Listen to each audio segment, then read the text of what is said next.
following the fish on the graph. They're suspended at about 20 feet, 22 feet.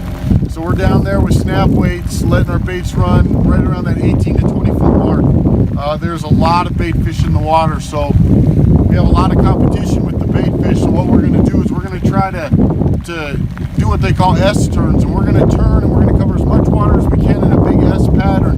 What's that's going to do, even though we're fishing with snap weights, it's going to pull the baits up and let other baits sink, and we'll see which baits catch fish to readjust our depths and our running speed. Because if you do an inside turn or a turn to the left, your inside boards are going to slow down and sink, and your outside boards are going to speed up and rise, and that'll let us know, hopefully, the speed and the depth at which the fish are going to be hanging out chasing bait. So right now what I'm doing is showing you how we have these boards out in the water. If you can see them, each one of them separated by about 10 yards or so, and they're just running. You can see if you can see it, you can see the flags up. What we're looking for is that's a strike indicator. So if that flag ends up dropping down, it's usually a fish on. So right now Josh has just done an inside turn. Like he said, that's going to drop these inside boards, that being the inside board because it's on the starboard side of the boat, and the outside boards, you can see how they're actually creating a little bit of a wake because they're actually speeding way up. So he's constantly pulling at 2 miles an hour, but now those boards on the outside, I'm guessing, are probably about 2.4, 2.5, and the inside boards on our starboard side are probably about 1.5. So if we start picking fish up on either one of them, it gives us a good indication, like Josh talked about, of what speed these fish are getting triggered at.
We found a bunch of fish suspended down about 20 feet out here in the basin underneath bait fish.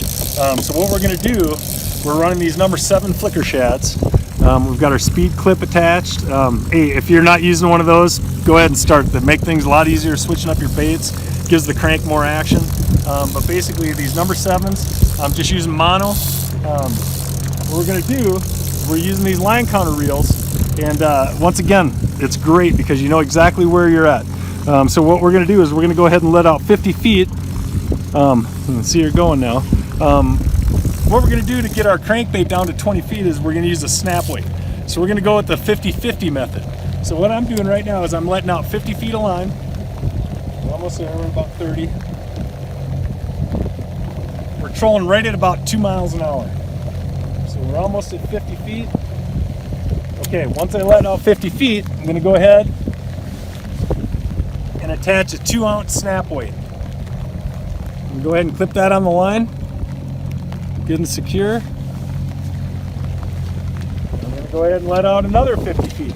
Now that snap weight's going to bring that crank down and let it hit 20 feet. So much faster here. We're almost at 100. Okay, so now we're out 100 feet total. 50 feet in the snap weight, and then another 50 feet. Now I'm going to go ahead and attach our planer board. I always clip that first clip first. Come back to this back one.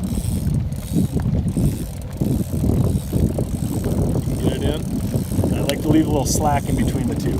I always check it. We've got the tattletale set up, so when a fish bites, it'll drop that flag. So we're all set up good. Drop that board in the water. Turn the clicker on too. Turn my clicker on. Loosen up the drag, and this is a nice slick way to straighten the towards that. go ahead, the more line I let out, the farther away from the boat that'll go.